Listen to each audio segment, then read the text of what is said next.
Halo teman-teman semua, kembali lagi nih bersama saya Zahra. Pada kesempatan kali ini, saya akan menjelaskan tentang beban dan pendapatan lainnya yang ada di Odoo Accounting.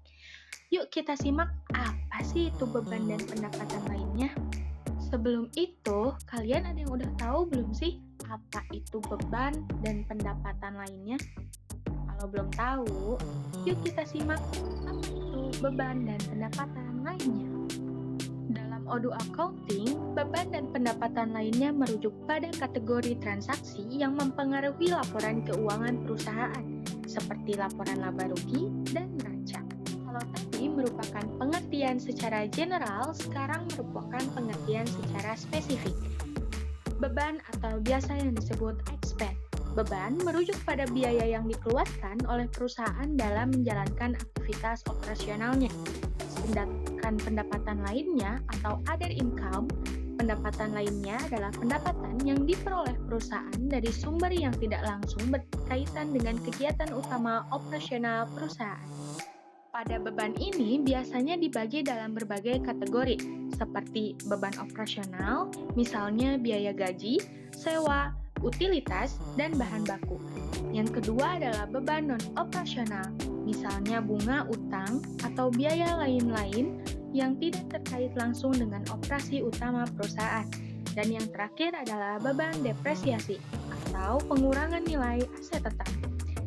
Dalam Odoo, beban ini dicatat dalam jurnal pengeluaran yang akan mempengaruhi akun-akun dalam sistem akuntansi dan berkontribusi pada perhitungan laba atau rugi perusahaan. Nah, di sini juga ada contoh pendapatan lainnya, meliputi pendapatan bunga, bisa dari investasi atau pinjaman, pendapatan sewa dari aset yang disewakan, dan yang terakhir adalah pendapatan luar biasa, seperti hasil penjualan aset tetap. Pendapatan lainnya ini akan dicatat dalam akun pendapatan lain-lain dan berperan aktif untuk meningkatkan laba bersih perusahaan. Selanjutnya, kita beralih kepada peran dalam laporan keuangan. Nah, beban ini mempengaruhi laba rugi dengan menurunkan laba kotor atau laba bersih perusahaan. Pendapatan lainnya meningkatkan laba bersih meskipun tidak berasal dari aktivitas operasional utama perusahaan.